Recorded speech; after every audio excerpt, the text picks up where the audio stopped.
Hello everyone. Thank you for joining me again on my channel. Allow me to introduce myself if you are new here. My name is Samantha and I am a casual YouTuber who loves making EUC content on the side. I am also a psychiatrist and I work in Christchurch, New Zealand. I am riding my electric unicycle and today I'm going to bring you to the Saturday bush market and we'll feed the ducks at the park on our way home.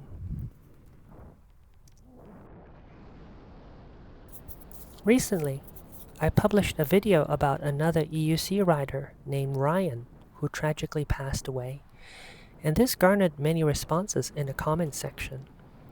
A fellow content creator would like to pick my brains as a psychiatrist as to why his grief reaction was so strong despite only knowing Ryan for a short while. He also pointed out that my insights could potentially help the EUC community recover from this tragic loss.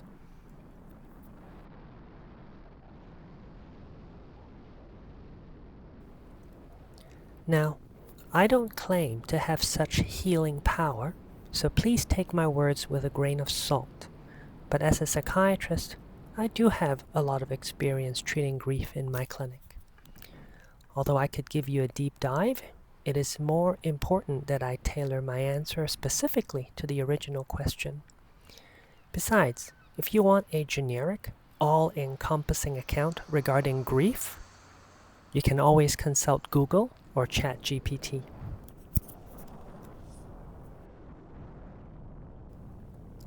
Let's break down the original question into 3 parts.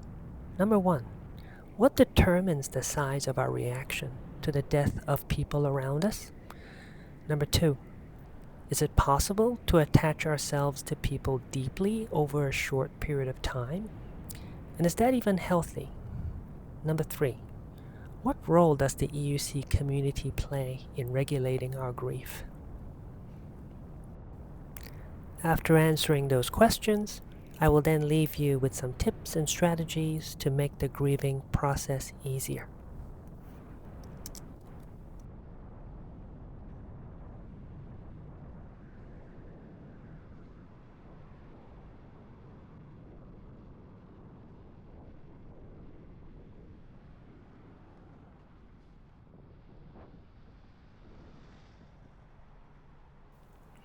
So what determines the size of our reaction to the death of the people around us?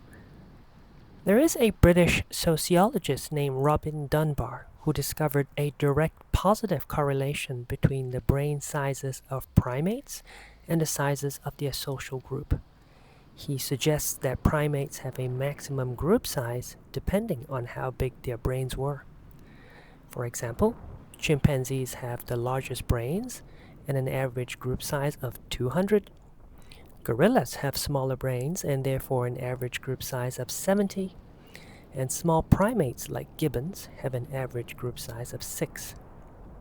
In other words, bigger brains, bigger group. And where do humans sit on this scale? It turns out that, due to our brain size, an average human can maintain relationships with roughly 150 individuals at any one time. This is known as Dunbar's number. These 150 individuals can be further divided into subgroups based on their level of intimacy with you. At the innermost circle is your support group. These people are rare and contribute directly to your survival. And then there is your sympathy group, your best friends who contribute indirectly to your survival, mainly from an emotional standpoint. And then there's your clan, your good friends who only make a minor contribution to your survival. And then there's your tribe, who are your casual friends that don't contribute directly to your survival, although losing them will threaten your feeling of safety. Anyone outside of this group is either an acquaintance or a stranger. The size of your reaction to the death of the people around you, therefore, depends on 2 factors. A, how dependent or how independent you are in relation to others, and B, where the deceased is placed relative to your inner circle. More dependent individuals have larger inner circles and are more prone to severe grief responses, while more independent individuals tend to be more resilient in the face of death. Although these are rough estimates, losing someone in your tribe may take several weeks to recover. Losing someone in your clan might take several months. Losing someone in your sympathy group might take a year, and losing someone in your support group might take several years to get over. There is also research to suggest that the mode of death can affect the severity of grief. Violent, sudden, and unexpected deaths, such as accidents, murder, drastically increase the risk of a friend or family member developing a complex grief disorder. This is because the mode of death shatters our assumptions of this world being a safe and predictable place, thus eroding our sense of trust. This can manifest in all sorts of emotions, including anger, despair, detachment, ruminations, or even laughter.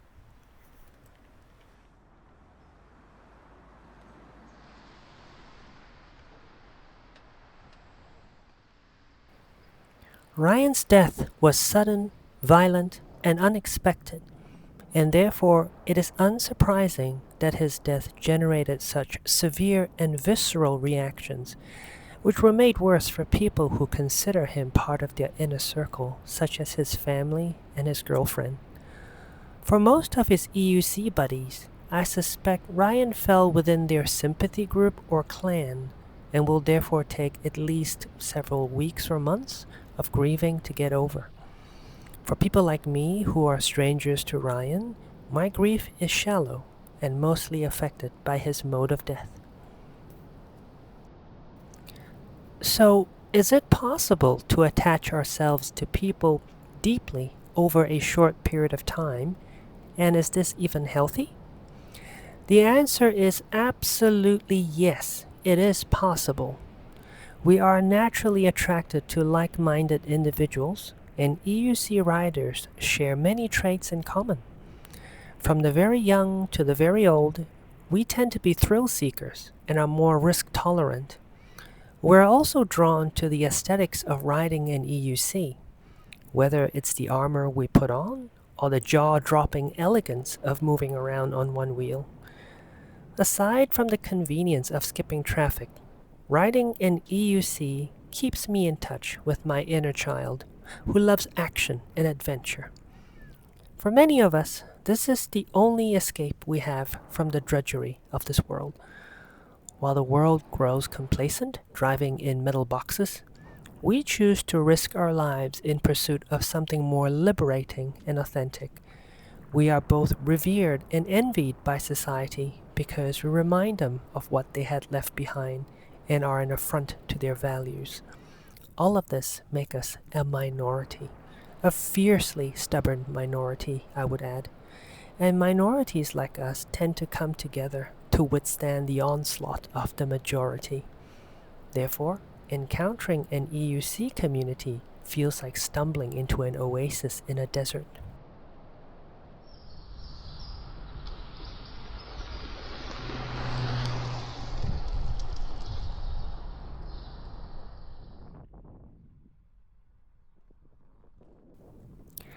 However, whether our relationship with someone or a group is healthy depends on the nature of that relationship.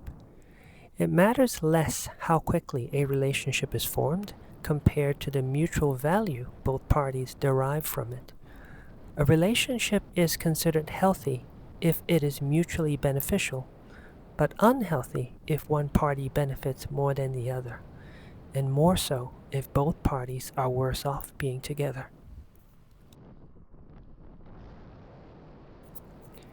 There are dangers of belonging to a minority counterculture group, and that is the risk of extremism. Whether or not Ryan can be considered an extremist among EUC riders is debatable.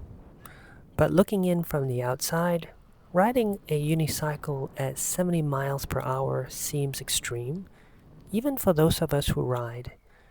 This can happen in small, isolated groups or subgroups where each member eggs each other on to try increasingly dangerous stunts without the oversight of the majority.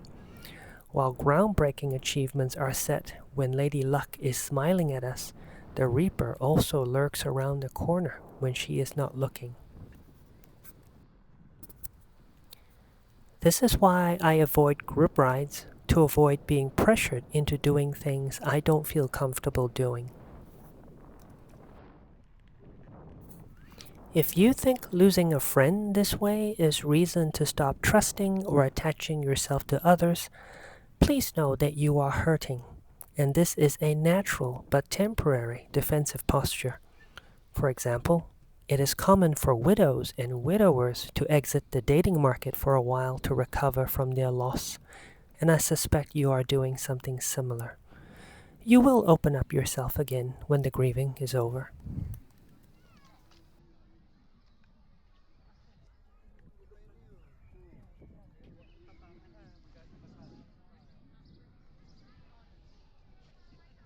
And here we have arrived at the Christchurch Farmers Market. It has been operating since 2004, making it one of our original food markets. The market is set in the idyllic open-air grounds of the historic Riccarton House and Bush, and it is situated under 100-year-old trees beside the Avon River.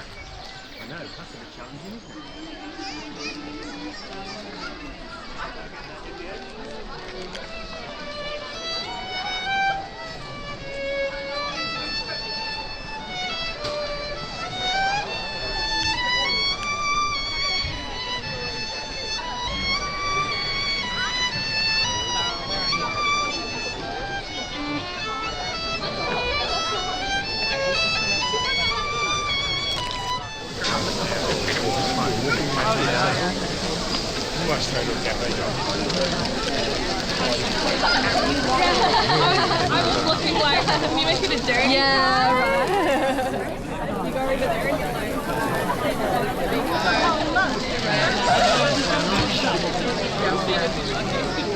You go over there and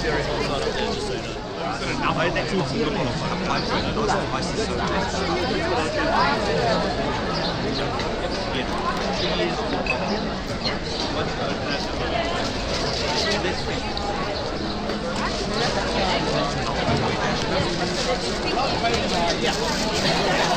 Maybe $6.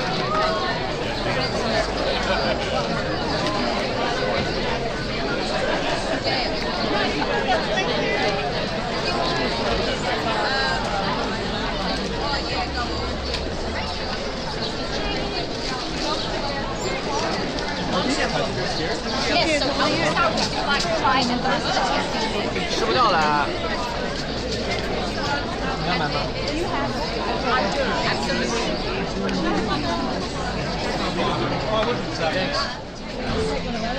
Right opposite, there's a high school.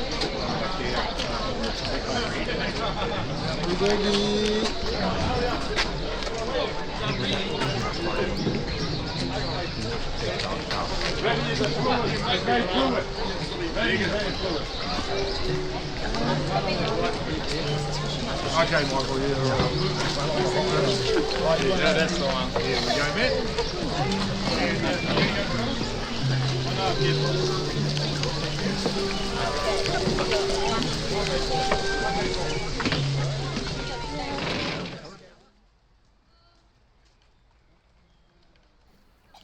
And last but not least, what role does the EUC community play in regulating our grief for Ryan?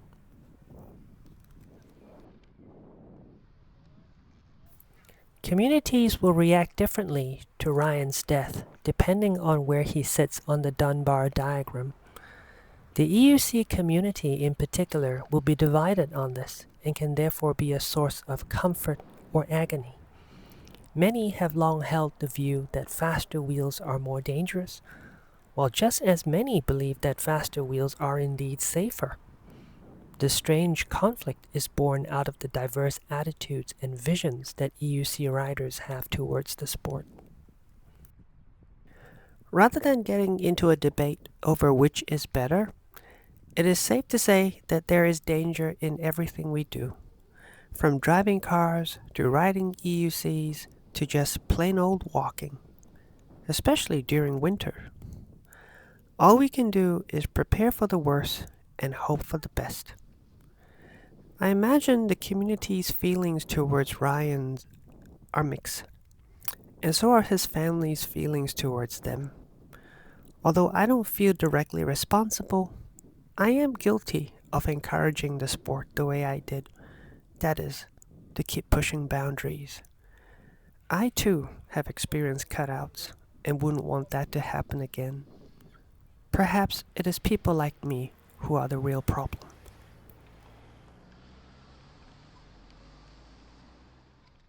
There is a form of grief known as disenfranchised grief. It is grief not recognized or acknowledged by the public because Ryan's death failed to evoke any sympathy from those who fundamentally disagreed with his actions. It isn't overt victim blaming, rather, it's a cruel indifference. Non-EUC riders are certainly more likely to display such indifference. So, be very careful with whom you approach in the EUC community for comfort. You may be surprised by their reactions. As I've mentioned in my previous video, because the EUC community mostly lives online, there will be victim blaming, finger pointing, and moral grandstanding. All of this interferes with proper grieving and can make matters worse. So what is the best way to deal with grief? The first thing to understand is that grief is a natural reaction to loss, and humans have been doing this for millions of years. Every culture does it differently, and there isn't a right or wrong way to grieve. The living will employ certain rituals, ranging from simple gestures to elaborate funerals, which can help provide comfort and closure. It is also a myth that one must express negative emotions to grieve properly because everybody does it differently. You can preserve all of Ryan's mementos to keep him close to you, or discard everything that reminds you of him. In the end, the only thing that truly heals is time. That said, there are several traps people can fall into that can result in a trip to my clinic. Depending on how severe the grief reaction is, some people can develop delusions by believing they could have saved Ryan if they did something differently. I call these delusions because they are false or inaccurate beliefs, and they serve nothing but to create intense feelings of guilt and longing. Some might also harbor a strong desire to join him or take his place. Again, these are maladaptive thought patterns that must be actively challenged. We must be very careful with what we say to ourselves.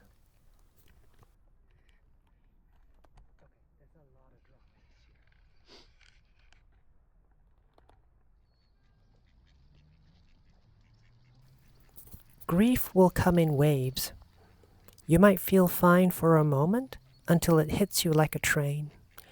Tell yourself that this will pass when you are in a pit of despair. Allow yourself to feel every emotion and every physical sensation. Now, put your left foot in front of your right. Take a deep breath. Then put your right foot in front of your left. Take another deep breath and repeat the process. I promise, this feeling won't last forever as long as you don't fight it. Unfortunately, there are no shortcuts with grief. The only way out of it is through it.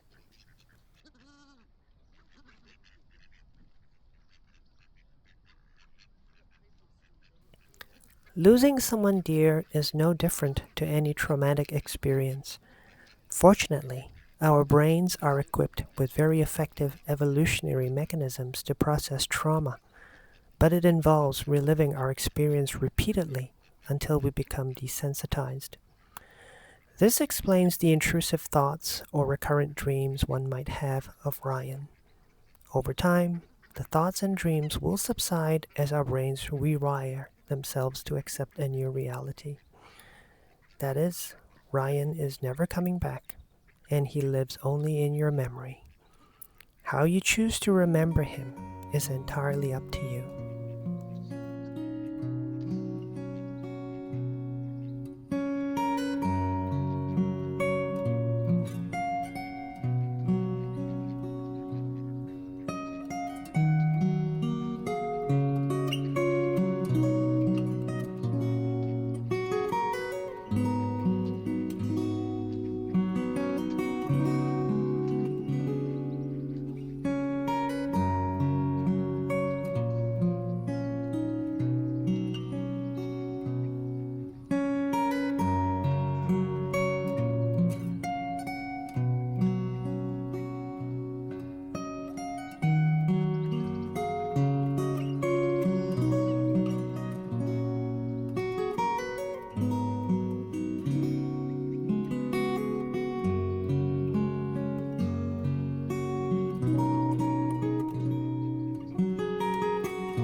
Thank you for staying with me till the end. I hope this video has helped you in some way, and please forward it to anyone who you think can benefit from it. Take care of yourself, and ride safe out there.